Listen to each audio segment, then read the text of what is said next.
Good evening, I'm Dennis Ward, and this is Face to Face. And this week, something a little different. We're handing over the reins to Kim Sullivan, the host and producer of our French language newscast, Nouvelle Nationale. This week, Kim is sitting down with the longtime head of the Assembly of First Nations of Quebec and Labrador, Ghislaine Picard, who just stepped down as quite possibly Quebec's longest-serving Indigenous leader.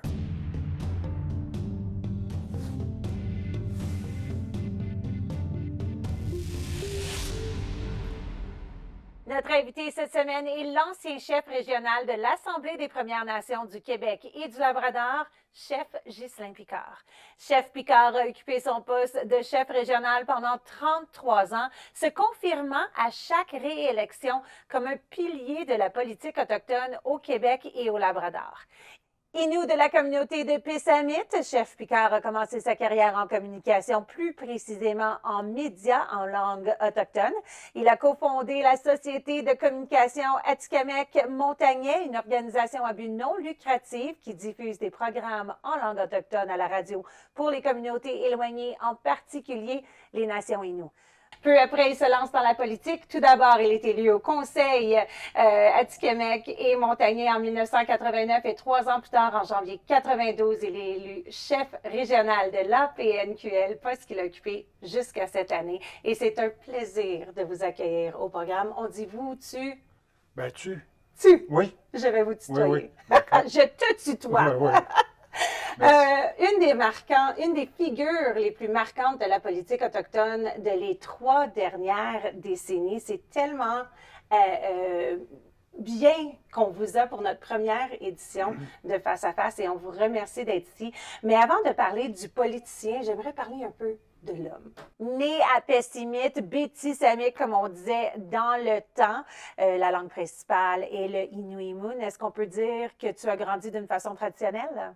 Ben, pas tellement parce que on était déjà très sédentaires, là. Okay. C'était le cas de ma famille, c'était pas le cas de toutes les familles. Donc, moi, lorsque je suis né, c'est vraiment, je dirais, une période transitoire. Oui, j'ai grandi à Inou.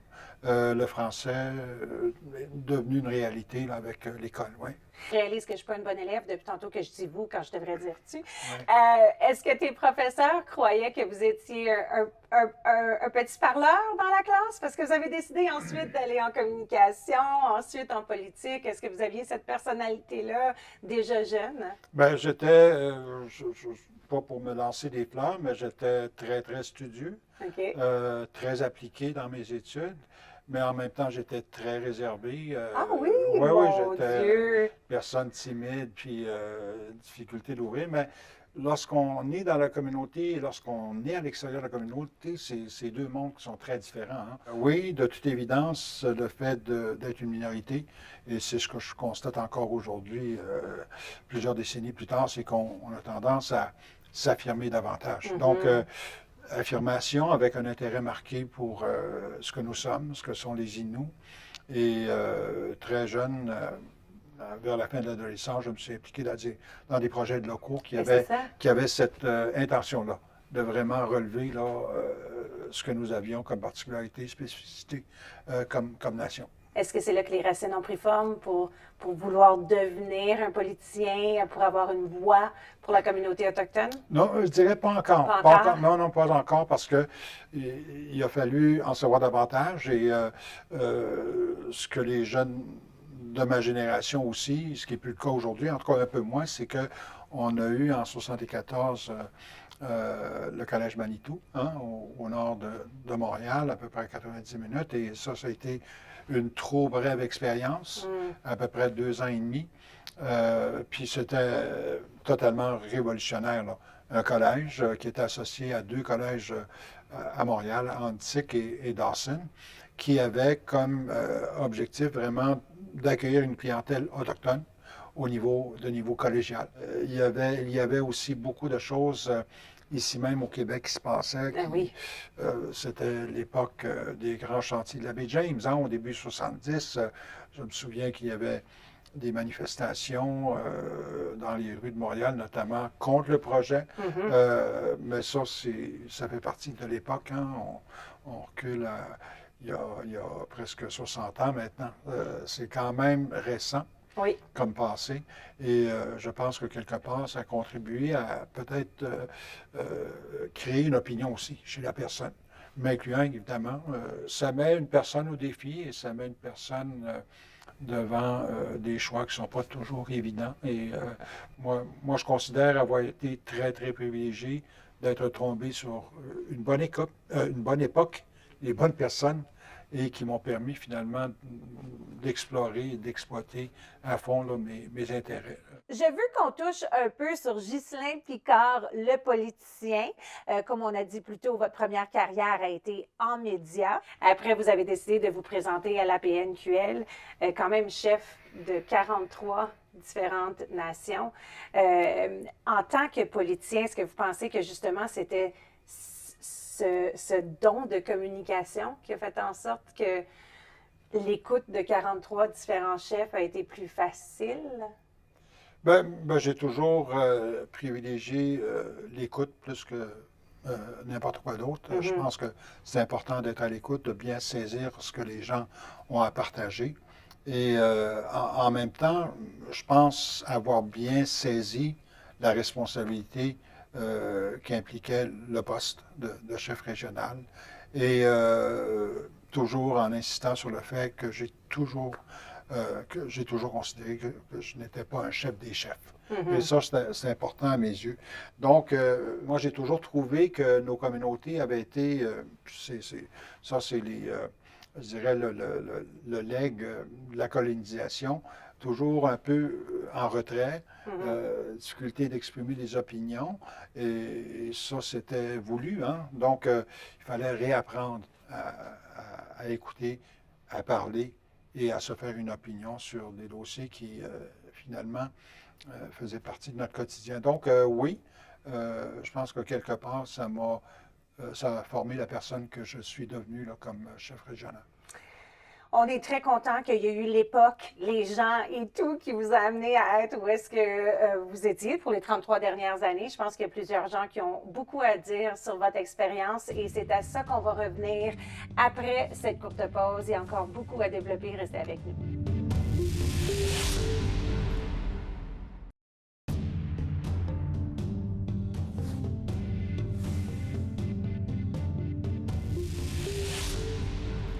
Welcome back to Face to Face. Re-bienvenue à notre première édition francophone de Face à Face.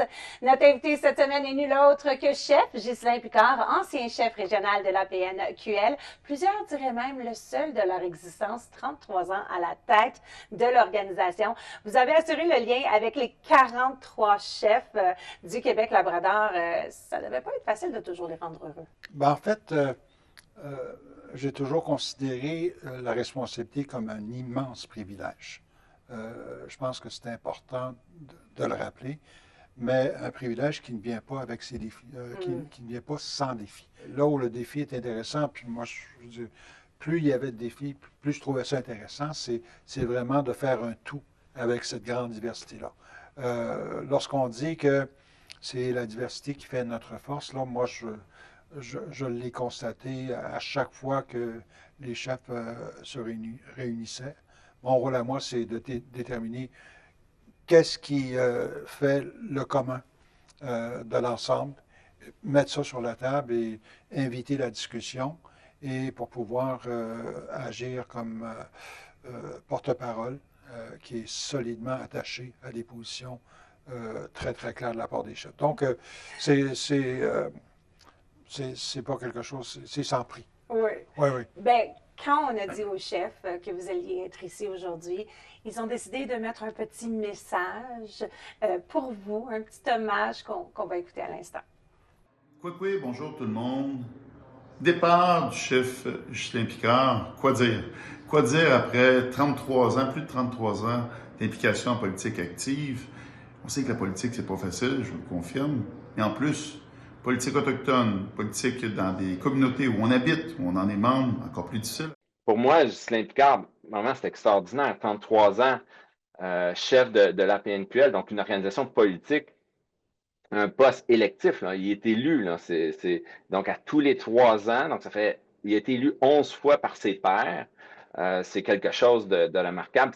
Je vous dirais là, que ce qui va laisser là, au sein de la PNQL, c'est assurément là, sa façon de garder la cohérence des orientations et des positions collectives entre les chefs. Puis Dieu sait que c'est pas facile. On a tous et toutes des enjeux qui sont différents, mais il a réussi. Ghislain, c'est un leader qui incarne la persévérance, l'engagement indéfectible pour les peuples autochtones, envers les peuples autochtones. C'est un grand homme, c'est un grand monsieur que je trouve effectivement que le fait d'occuper un poste de haut niveau demande beaucoup d'engagement et de dévouement auprès des personnes qui ont été près de lui. Il n'était pas gêné d'encourager le monde, tu sais, fais ça, essaye ça. Puis c'est ça que j'ai appris, tu sais, il faut que tu travailles pour tout le monde, il faut que tu regardes tout le monde comme égal, et il faut que tu comprends que tout le monde, quand ils rentrent dans le niveau politique, eux autres, ils ont le même but, pour travailler pour leur nation, de renforcer la qualité de vie, les droits, les besoins, puis j'ai apprécié ça beaucoup. J'ai appris beaucoup de Ghislain aussi. Ghislain Picard a changé, je dirais, les relations de manière assez profonde entre les Premières Nations ou les leaders des Premières Nations et la société québécoise dans son ensemble.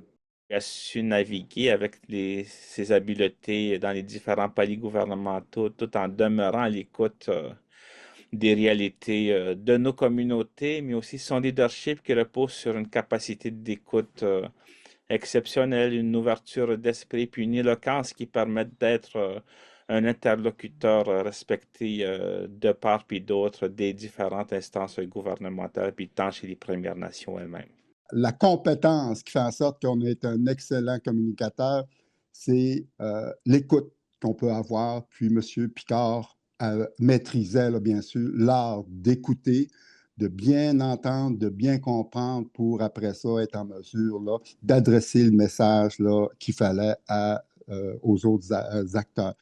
Et Ghislain, il était quelqu'un qui était vraiment capable de, faire des connexions, tu sais, pour le monde se comprend, s'écoute, se rencontre. Mais aussi, j'ai très apprécié qu'en leader, lui, il a vraiment créé une plateforme pour les femmes. La création du Conseil des femmes élues de l'Assemblée des Premières Nations du Québec-Labrador, c'était une première au Québec de mettre en place une voie, une place pour les femmes élues de chaque nation. Et donc, je te remercie beaucoup d'avoir fait cette place, un esprit d'ouverture aussi également, que les femmes puissent prendre leur place aussi dans les enjeux qui les concernent. Avec sa capacité de communication, il a su, bien entendu, là, mettre en lumière ces enjeux, faire en sorte que la société civile puisse en saisir l'importance, mieux comprendre, bien sûr, nos histoires, nos droits. Je pense que là-dessus, il nous a permis d'avoir un terrain propice à la réconciliation avec les citoyens canadiens et québécois. Mais moi, je ne suis pas autochtone. Je suis un allié des Premières Nations. Puis je suis donc fier maintenant de voir que depuis le moment où j'ai commencé à travailler avec Ghislain Picard jusqu'à aujourd'hui, le nombre d'alliés comme moi de la cause des Premières Nations a augmenté de façon spectaculaire, là. Bravo pour cette longue carrière. Bravo pour ce même sentiment que vous avez toujours eu pour défendre les réalités autochtones. Bon, je ne ferai pas semblant aujourd'hui qu'on a toujours été d'accord. Je ne ferai pas l'apologie en disant qu'on s'est toujours entendu sur les mêmes points, mais je peux vous dire qu'on s'est toujours respecté. J'ai beaucoup de respect pour les gens ou les personnes, que ce soit les femmes ou les hommes qui occupent des fonctions d'élus. C'est un métier qui parfois demande beaucoup, hein, parce qu'on se place dans une passion où on veut se dévouer, et c'est ce que M. Picard a fait aussi également, de mettre en veilleuse sa famille, ses petits-enfants et puis tout le reste. Un policier d'expérience m'avait déjà dit qu'on n'appartient pas à cette job, on appartient à notre famille. Alors, je vous souhaite un bon retour auprès de vos proches. Encore une fois, merci pour ce que vous laissez comme legs. D'abord, extrêmement touché par les commentaires. En tout cas, je me considère comme une personne qui n'a jamais cherché Le compliment. En fait, je pense en anglais, là, ce qu'on appelle le 15 minutes de gloire. Oui, le spotlight. Le spotlight. Et en écoutant les commentaires, il y a plusieurs choses qui me viennent à l'esprit, mais les principales, c'est en 92, j'aurais été sans doute le dernier à croire que je serais encore chef de la PNQL 33 ans plus tard. Parce que c'était pas, dans ma tête à moi, c'était pas une carrière.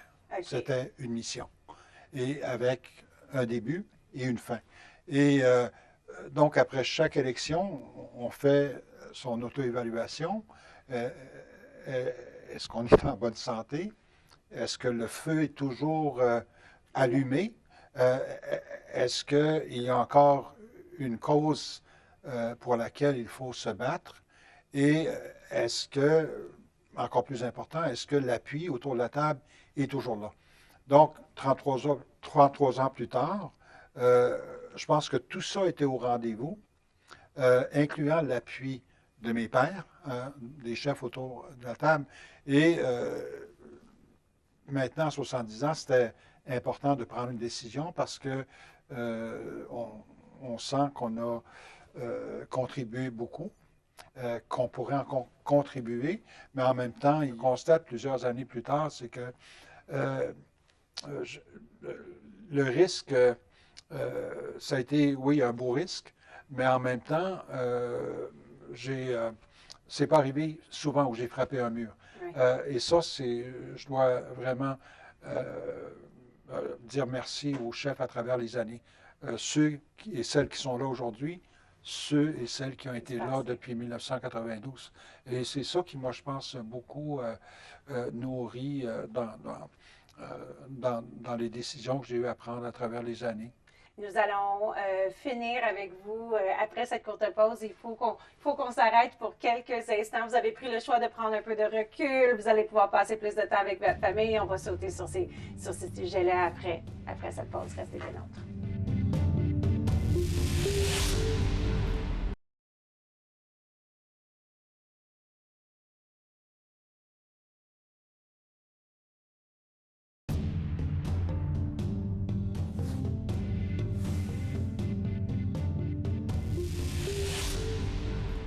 Welcome back to Face to Face. Bienvenue à une édition francophone de Face à Face où nous avons l'honneur d'accueillir l'ancien chef régional Ghislain Picard. Nous avons parlé du avant, maintenant parlons du après. On dit que vous êtes amateur de cuisine, de lecture, vous aimez écrire pour certains journaux, vous aimez courir. À quoi s'attend la vie de Ghislain Picard post-politique?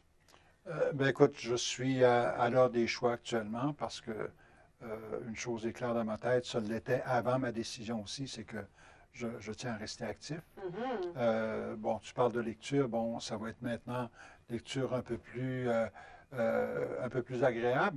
Pas nécessairement plus agréable, mais plus relax, oui, c'est ça.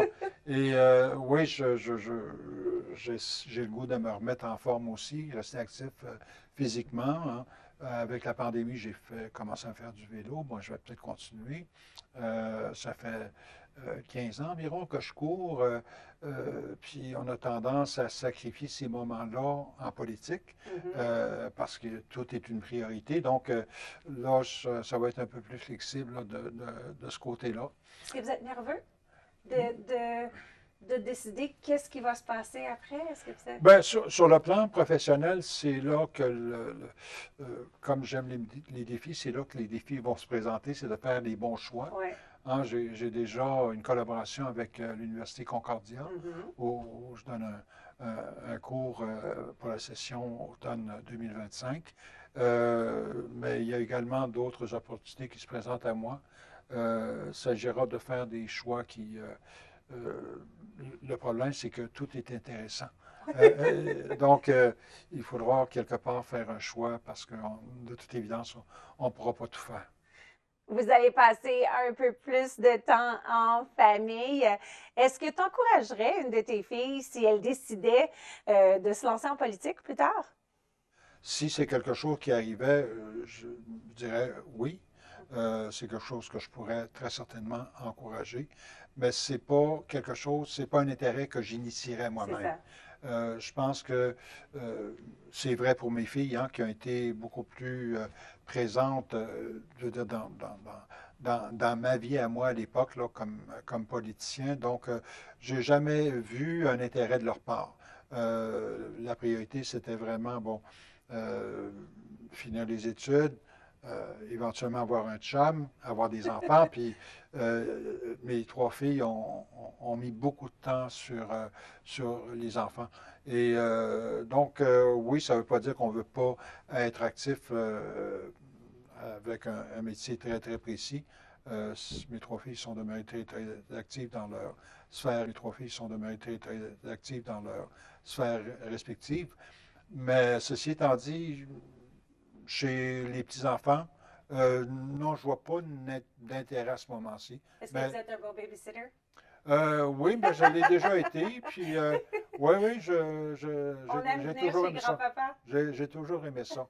Oui, puis moi, l'avantage que j'ai, c'est que mes 3 filles sont à proximité d'où je suis. Donc, ça m'arrive régulièrement de faire des petites visites, de partager un repas. Puis, Tu te dis très fière de leurs racines. La revitalisation des langues, de la culture a toujours été très importante pour toi, de même que l'autodétermination autochtone. Penses-tu qu'on arrive à un point où est-ce que l'autodétermination, c'est tangible?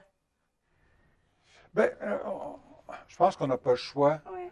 de porter une attention à l'environnement politique de façon générale, qu'on ne contrôle pas ou qu'on ne contrôle pas autant qu'on le souhaiterait. Exactement. Une question qui m'est revenue, je trouvais ça un heureux hasard, c'est une femme Innu qui m'a demandé, et je me suis tellement reconnu dans sa question qui me dit en Innu, je dis, Snack, quand est-ce qu'on va arriver là où on veut être? Et ça, c'est rien d'existentiel. C'est une question qui, à mon sens, on doit tous se poser. Effectivement. Et ça nous aide à faire le bilan d'où on vient et ce qui nous reste à faire comme route.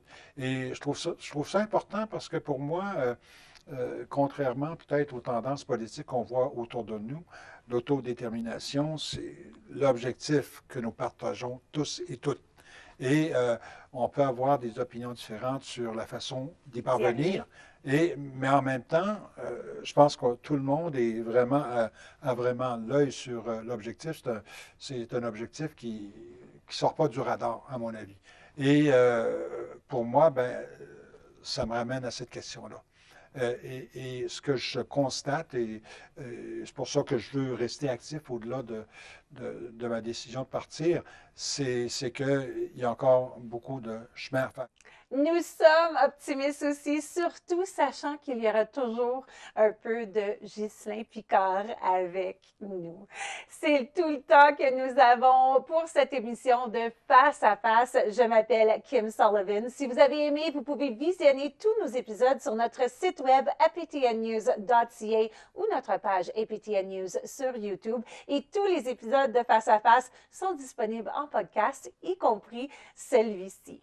Je voulais vous souhaiter que le prochain marathon en soit un de course et pas une autre carrière qui va durer 33 ans. Et je vous remercie tellement, tellement que vous êtes venu nous voir aujourd'hui. Merci beaucoup. Merci, Kim, de m'avoir reçu. C'était un plaisir. Thank you for joining us for our first French edition of Face to Face. Next week, we'll be back in English. Merci d'avoir été à l'écoute.